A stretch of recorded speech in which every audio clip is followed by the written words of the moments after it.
स्वामी विवेकानंद जी ने एक बार कहा था कि अपने जीवन का एक लक्ष्य निर्धारित करो, अपने पूरे शरीर को उस एक लक्ष्य से भर दो और हर दूसरे विचार को अपनी ज़िंदगी से निकाल दो। यही सफल होने का मूल मंत्र है।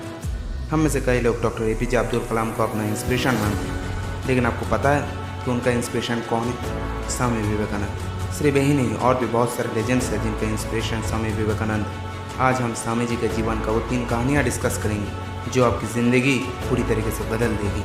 पहली कहानी, एक बार स्वामी जी को नदी पार करना था और वो नदी किनारे नाव का इंतज़ार कर रहे थे। तभी वहाँ पर एक साधु आया और उनसे पूछा, क्या आप ही स्वामी विवेकानंद हैं? स्वामी जी ने जवाब दिया, जी हाँ, मैं स्वामी विवेकानंद हूँ। फिर उस साधु ने स्वामी जी से पूछा कि आप नदी किनारे क्या कर रहे थे? स्वामी जी ने बोला, मुझे नदी पार करना है और मैं नाव का इंतज़ार कर रहा हूँ। तभी उस साधु ने कहा कि तुम इतने बड़े इंसान हो, कई लोग तुम्हें प्रेरणा का स्रोत भी मानते हैं और तुम एक साधारण सी नदी पार नहीं कर सकते। देखो, मैं तुम्हें नदी पार करके दिखाता हूँ। तभी उस साधु ने चल करके उस नदी को पार किया और पार करने के बाद वापस चल करके स्वामी जी के पास लौट आया। फिर उस साधु ने स्वामी जी से बोला, देखो, मेरे पास इतना शक्तियाँ है, इतना काबिलियत है, इतना ज्ञान है, इसके बावजूद भी मुझे कोई नहीं जानता, और तुम्हारे पास कोई ज्ञान नहीं, कोई शक्तियाँ नहीं, इसके बावजूद भी तुम्हें पूरी दुनिया जानती है।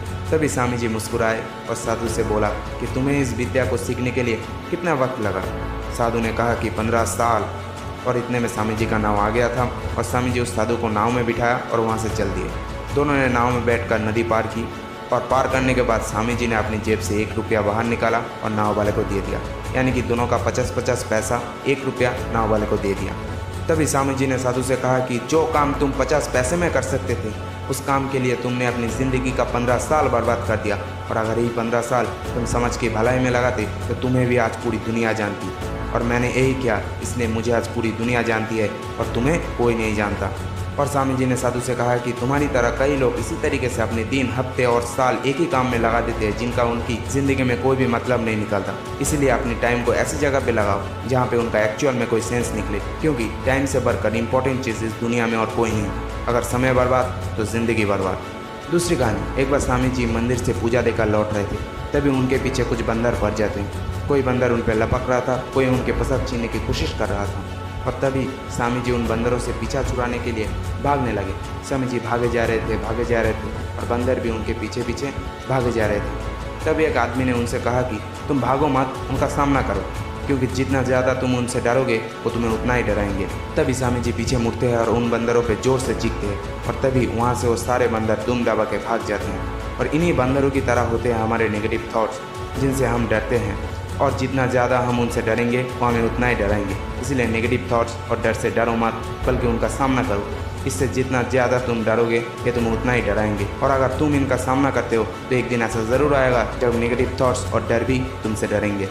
तीसरी कहानी, एक दिन स्वामी जी उनके गुरु श्री रामकृष्ण परमहंस के साथ एक जगह जा रहे थे। तभी रास्ते में उन्हें एक आदमी मिला जो पत्थर में कुछ बना रहा था। रामकृष्ण परमहंस जी ने उनसे पूछा कि आप पत्थर में क्या बना रहे हो? तभी उस व्यक्ति ने जवाब दिया, मैं पत्थर में राजा का मूर्ति बना रहा हूँ। फिर रामकृष्ण जी ने उनसे पूछा कि तुम्हारे पास उस राजा का कोई तस्वीर है? तभी उस मूर्तिकार ने जवाब दिया, जी नहीं, मेरे पास उस राजा का कोई तस्वीर नहीं। तभी रामकृष्ण जी ने उनसे पूछा कि तुम्हारे पास जब उस राजा का कोई तस्वीर नहीं है तो तुम कैसे एक राजा की मूर्ति बना सकते हो?